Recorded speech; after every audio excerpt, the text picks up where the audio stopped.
چې دا یتیم بچی ورته په دې غېږ کې سملی که نه او دا یتیم بچی ورته پاتې شي او دا اختر شپی او دا یتیم بچی راشي دې مور ته وایي مورې پلانکې الک مې ولیدو د ټیلر نه خپلې کپړې راغستې وي پلانکې مې ولید مورې زما کپړې به کله را کم ټیلر سره دي مور ورته وایي صبر وکړه پلانکې سره دي پلانکې سره دي چې شپه پخه شي مورې دا خو شپه ووتله سحر به زه مانځله کمې کپړې وړمه د مور سره بل جواب پاتې نه شي نو مور ورته وایي بچیا ستا کپړې نشته ولې پلانکې چې راوړلې پلانکې چې راوړلې ای بچیا دا نن چې کومو بچو کپړې راوړلې د دې پلاران شته او ستا پلار نشته بچیا ته کپړې مه غواړه ته مه غواړه کپړې نو مور چې هغه بچې رضا کوي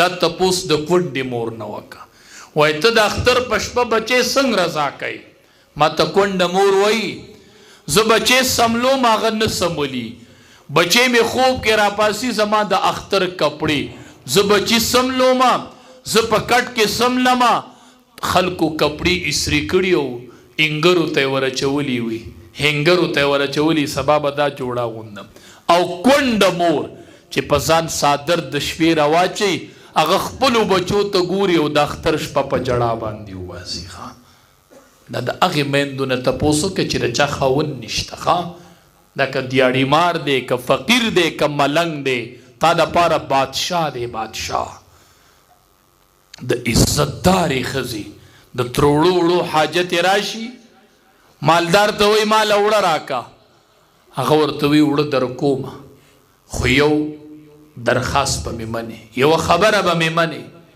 دا مور ورته وایي څه وایي یو تصویر به علمه زما تصویر به علي زه زنانه نه یم نه که نه دا تعاون چې چا کړی چې هغه ته پته ولګي چې یو تصویر یې فیسبوک له ورکمه ستا فیسبوک خو دې خدای په تندر سوړ کې دا موبایل دا څه خبره ده دا څه خبره ده چې زه یو تصویر ورکمه دا یو تصویر ورکمه نو هغې کونډې ته زه وایم ته ولې تصویر ورکوي او وایي مولي صاحب دا پته ماته لګي زه سوچ وکړم هغه مړ خاون را یاد کم چې خاون مې په قبر کې دی که تصویر ورکومه په ټوله دنیا کې مې د مړ خاون عزت لیلام کیږي او زه داسې داغداره کېږم چې ما سره به بیا څوک رشته ونه کړي دې هر څه ته وګورم هر څه ته وګورم خو مولي صاحب چې وږو بچو ته وګورم چې دا بچیو له به مې پخوم څه نو دا مور ورته وایي خیر دی زه به مخ پټ کمه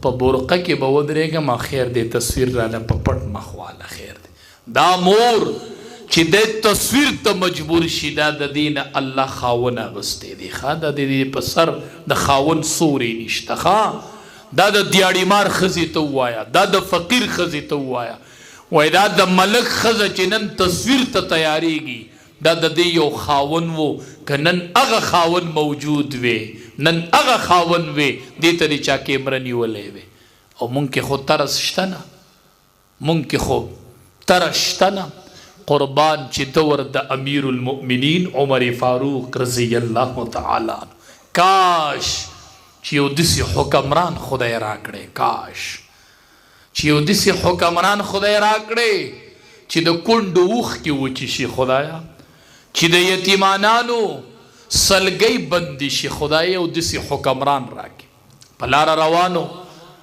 زنانه وله راله مخې وی ودرېږه حضرت وی ښځې ولاړې وی بیت المال کې مې برخه شتې زما حق دی که نه وی بلکل شته وی مال یې راکړه وی ته ودرېږه زه دله حق راوړم زنانه ولاړه ده او د بیت المال نه یې وله حق راوړو قربان داسې حکومت یې کړی چې حق یې راوړو زنانه لی ورکو نو زنانه ته وی ودرېږه زما یو درخواست دی مونږ هم یو درخواست دی څه درخواست دی مونږ خو وایو چې د عزت ته لږ لیلام کمه که نه ښه په تروړه وړو ما ستا عزت واغست که نه ښه تروړه وړه دې ورکړل نو زما د خور مور عزت پې علي ته په تروړه وړو باندې علي امیر المؤمنین ورته وایي یو درخواست مې دی څه درخواست دی مورې خورې حق مې تاله درکو چې کم دی په بیت المال کې خو درخواست مې دا دی اسنا په میدان محشر کې د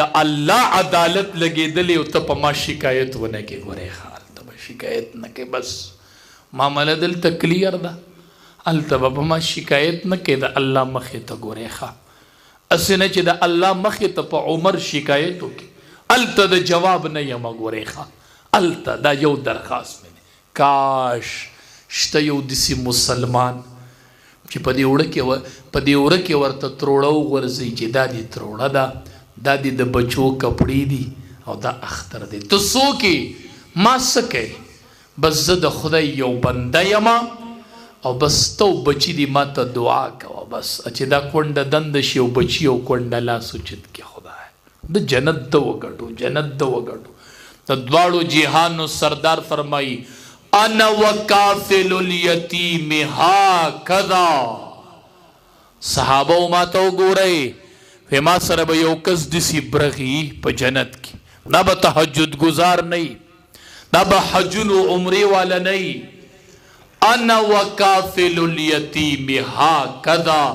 اے صحابو چا چې د یتیم پالنه وکړله دی به ما سره داسې یو ځای په جنت کې وي. د دوو ګوتو ته مې وګورئ صحابو، کافل د یتیم به ما سره په جنت کې دي. انا وکافل الیتیم هاکذا هاکذا هاکذا. نه داسې چې مور تواب مورې خورې، خاوند ډېر څه دی، خاوند بادشاه دی، بادشاه. هوښیاره ښځه یې نو خاونې دا تانیز نه هغه وایي بادشاه دی وم، ته هوښیاره یې ښه. او بادشاه به یو خاون او دا به پې بروسه نه کوي، نه خویندو میندو خاون وپېژنئ. د دواړو جهانو سردار فرمایي ایما امرأة ماتت وزوجها عنها راز دخلت الجنه. امام الانبیاء فرمایي چې کومه زنانه مړه شوله او وروسته ورسره یو خبره چلیدله، یو سرټیفیکیټ ورسره پاتې شو. زنانه مړه شوله او یو سرټیفیکیټ دی ورسره. څه سرټیفیکیټ دی؟ نفلي روجي دي ورسره؟ نه. عمرې دي ورسره؟ نه. ذکر و اذکار دي ورسره؟ نه. ایما امرأة ماتت وزوجها عنها راز. دا وفات شولا او خاون تینا رضا و، بس دان سره د خاون د رضا سرټیفیکیټ وړو چې تلا د خاون رضا ور سره وا. د دواړو جهانو سردار فرمای دخلت الجنه، دخلت الجنه. چې کومه ښځه مړه شوه او د خاون رضا ور سره و، دخلت الجنه، دا جنت ته لاړه، دا جنت ته لاړه، دا جنت ته لاړه. د خاون رضا والا، د خاون د رضایي سرټیفیکیټ ځان سره اوس. د امام الانبیاء لور د بیبي فاطمه رضی الله تعالی عنها چې وفات ټیمې نږدې شو، علی رضی الله تعالی عنہ ته فرمایي اے علی رضی الله تعالی عنہ کینا. دواړه یو بل ته کېناستل، د وفات ټیمې دی په جړا شوله. علي رضی الله تعالی عنہ ته وی علي ما معاف کا، ما معاف کا. ورته ته ما معاف کا؟ وی علي ما معاف کا اگر چې زه د پیغمبر لوري ما، اگر چې د حسنین مور ما، خو علي رضی الله تعالی عنہ ته زما خاونې کستا پا ما حقی و تما نبخی ما اللہ نبخی. ما معاف کا، ما معاف کا، ما معاف کا. چستا رضا زان سر اوسم چه ما سر د علی رضی اللہ تعالی عنہ رضا وی رضا. تاریخ گو رہے کنا امام الانبیاء د ټولو انبیاء سردار د چا د غیگ نتلے دی، د چا د غیگ نتلے دی؟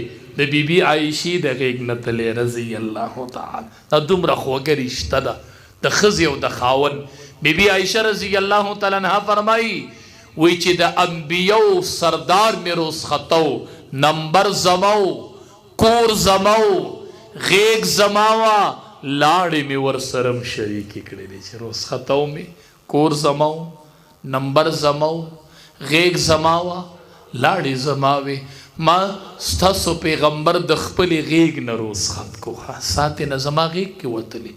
ستاسو پیغمبر سا زنکدن زما پغیق کی تیر کړي د امام الانبیاء زنکدن د بیبي عائشہ رضی الله تعالی عنها پغیق کی تیر شوی دی. ها